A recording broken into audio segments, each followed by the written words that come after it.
guys, welcome back to my channel. Simone here, and today I'm going to be filming my December wrap-up. Now, December was the month of Vlogmas, and now I'll link the Vlogmas playlist down below so you can go check it out. But I did a video every day from the 1st to the 25th of December, and then from the 26th to the 30th there was Harry Potter week, which was basically 5 videos where I finished off the Harry Potter and the Philosopher's Stone read-along, which again I'll link that playlist down below. And then on the 31st I did my January TBR, which I will also link below, which was last Monday. And basically I had a video every day from the 1st to the 31st of December is essentially what happened. Now, although I had pre-filmed quite a few of the videos, I found that I actually had quite a lot to still do, and I was basically editing every day and filming every day, and I essentially did not read anywhere near as much as I normally do. Now, I think I'd given myself the most complicated December TBR. Again, I'll link that down below for you. But I didn't read anywhere near all of the books. In fact, I didn't hardly read any of them at all. Essentially, normally I read between like 10 to 15 books a month. I read 6 in December, which actually I'm not disappointed about. I'm pretty sure that I can feel quite accomplished by that. Essentially though, the good thing is I did read 125 books in the year of 2018, which I'm very excited about. And yeah, so let's get started with the 6 books that I did manage to get around to. So the first book that I read in December was actually one I was finishing from November's non-fiction November, and I finished it at the beginning of December, so obviously wanted to talk about it here. And that was A Murder in My Hometown by Rebecca Morris. Now, if you watched my video on Monday, which was the worst books of 2018, unfortunately you'll see that this book was on that list. This is essentially a book about Rebecca Morris's childhood town where she lived, and about a boy who was murdered. He went missing, and then I think it was 3 or 4 days later they found his body in the river, and he had been essentially, I think he'd had a big head injury and had died from that. And I would have liked this had it have just been the true crime side, which is what it was kind of pitched as. I got this book, by the way, on NetGalley, which I'm a massive thank you to the publisher and to NetGalley for sending that to me. But basically, the reason I did not like this was because I felt like the author spent most of the time talking about her childhood and how she grew up in this town, and for me it just wasn't pitched that way. Had it have been pitched that way, maybe I would have thought differently. But I didn't. I was more interested in the crime that happened, and I just didn't really care too much about how she grew up in this town because I didn't really understand the relevance of it. Anyway, like I said, I did enjoy it with the true crime element, but I just felt there was too much of the other one, and so I actually gave this one a 2-star. The next book I read, I'm very, very happy to say I actually really liked. Basically, if you know, and I've talked about this a lot on my channel before, but you probably know that in 2017 I read The Night Circus by Erin Morgenstern, and I gave it a 1-star because I hated it. Didn't understand it, couldn't understand why everybody loved it, just didn't see the hype.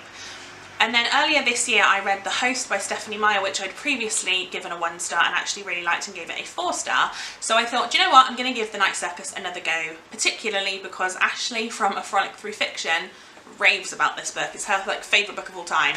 And in my like booktubers favourite books video that I did, the very first one of that, which I'll link below, Ashley had said that this was her favourite book, and I was like, do you know what, I need to try again and read that one. And I did read it again, and I gave it a 4-star this time because I really, really enjoyed it. It was not perfect for me, and it was not like my favourite book of all time, but I still really enjoyed it. I love the characters in this. Basically, this follows a magical circus which appears at night, and out of nowhere, there's no warning, it doesn't like say we're coming soon, it just appears and suddenly you can go to the circus. And there's lots of little storylines involved and lots of people in the circus, and it talks about their lives, and it was really, really fascinating to me. I think it's hard to read a book with so many characters in and not kind of have a few that you're not a big fan of. There was a couple that I didn't really like, but I feel like sometimes it's fun to not like a character in a book, if that makes sense. Like, it's kind of one of those things where you like enjoy not liking them. So yeah, it was really, really well written for me. I thought that Erin Morgenstern had like a very lyrical way of writing, and it really drew me in. This book did take me quite a little while to read, but again, I think it is just because I'm not used to that kind of lyrical writing. However, I really enjoyed it, and yeah, I would definitely say this year I'm going to hopefully try and reread another couple of books that I originally gave 1 star and see if I prefer them the second time round, because like I said, I've done it twice now and I've liked both of them and given them 4 stars. So yeah, that was a very big success. So yeah, The Night Circus has a thumbs up from me now. Next up, I don't know if you'll believe it, but I actually finished a series. I know, I'm excited about that. I read Mockingjay by Suzanne Collins, which is the 3rd and final book in the Hunger Games trilogy, and I gave this one a 3 star. I think possibly this is my least favourite of the series overall, but I still really enjoyed it. I have also really liked the films. I didn't like the 3rd film that they made, which was like the first half of this book. They split the Mockingjay book into 2 films and I didn't like the first one of them. I think there were parts of this that I didn't enjoy, but I actually think I preferred the book to the film. I don't really want to go into what this is about because this, like I said, is the 3rd book in a series. I know most people know what the Hunger Games is about, but basically the Hunger Games, the first one, is about a world where there are 12 districts. Each district has to give 2 champions to the Hunger Games, essentially, where they all fight to the death and one person comes out the winner. And for me, yeah, this one was quite successful. Like I said, there were parts to this which I didn't enjoy. There were bits that were a bit sort of slower, and I have mentioned before that I really don't like who Katniss Everdeen, the main character, ends up with at the end. Yeah, I don't ship them, shall we say, and so I think that little bit ruined it for me, but I kind of knew it was coming, but even still I was like, no, it solidified in my head that I really don't like him as her kind of pairing. But I really enjoyed some of the side characters in this one, and yeah, I found it to be really fascinating, and yeah, I'm glad I actually finally flipping finished a series, because I mean, that doesn't happen very often with me. So yeah, definitely a good book, and I give this one a 3 star. Then I read another non-fiction book, because like I said, I have been loving that so far this year, and I hope to continue that into 2019. But I read One of Your Own, The Life and Death of Myra Hindley by Carol Ann Lee. Now, if you don't know, Myra Hindley, along with Ian Brady, committed the Moors murders in the 1960s, and there has been a lot of kind of speculation about whether Myra Hindley was an evil woman, or whether she was under Ian Brady's spell and he kind of like dragged her along with him. I've read this now.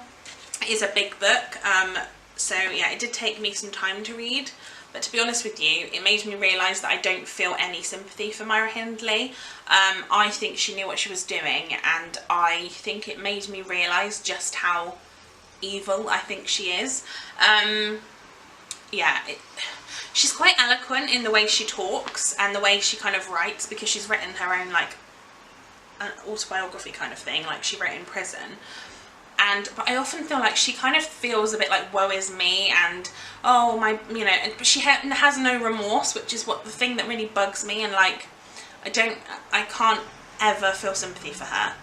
And like reading about what the families went through, and the essentially didn't know where their children were and stuff like that, just really is hard.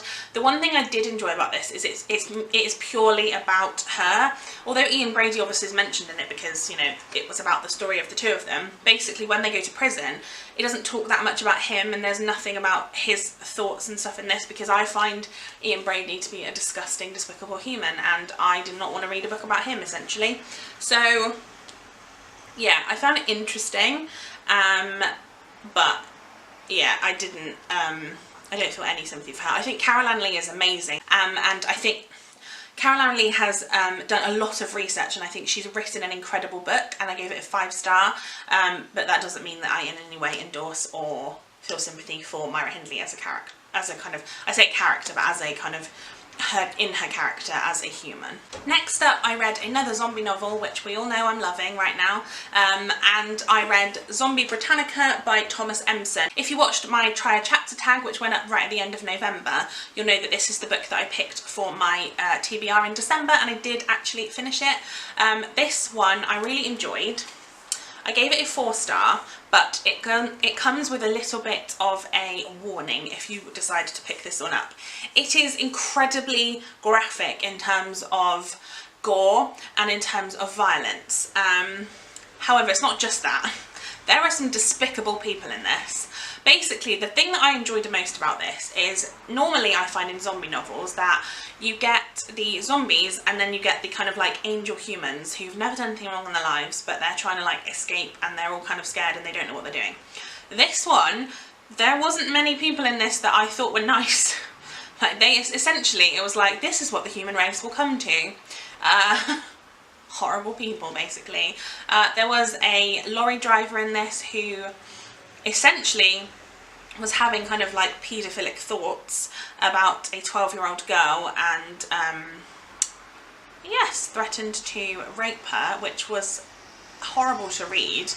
But it did make me think about what the end of the world will do. Like I feel like it would, some people who are kind of already nearly at that point, I suppose they'd be like, well, there's nothing stopping me now. So I did think that was interesting, and I thought the way that the human, like, people stopped being like human in terms of morally and stuff, and because there was no law enforcement, that was interesting. I felt like this really kind of explored that, and although, like I said, it is incredibly graphic, I quite enjoyed it, I won't lie. Yeah. I think that if you like that kind of thing and you're interested in it, I think you'll like this, but I think definitely if you're a bit sensitive to stuff like that, definitely skip this one because it's incredibly graphic. And then the final book that I read this year, I actually squeezed in right at the end of New Year's Eve. So I went to my parents' house for New Year's Eve because my boyfriend is away with work, and I said to my mum, basically, I have 100 pages of this book left, I really want to finish it. And my mum was doing some studying because she's studying for an Open University degree, and my dad was at work still and he didn't get back till like 10 o'clock in the evening. So I essentially had like 3 hours and I was like, I'm determined to finish this. And I finished it. And I was very, very happy with that. So the final book that I finished in 2018 was The Graveyard Book by Neil Gaiman, and I really liked this book. I ended up giving it a 4-star because it just had everything in it that I wanted. So The Graveyard Book is actually the first Neil Gaiman book that I've ever read, and I'm really glad that I did, and I hope to read some more in the future. This follows a little boy named Nobody Owens, nicknamed Bod, whose parents and older sister are murdered, and when he's a baby, he finds himself in a graveyard where he's looked after by the ghosts there, and he then goes through life not really knowing what's on the outside, but the man who murdered his parents is still trying to kill him, and so he has to kind of protect himself in that way. Like I said, really, really enjoyed this book. I think that it just had the right amount of everything, and it was interesting. There was like some spooky bits, there was some kind of good friendships in this, there was some bits that kept you on your toes.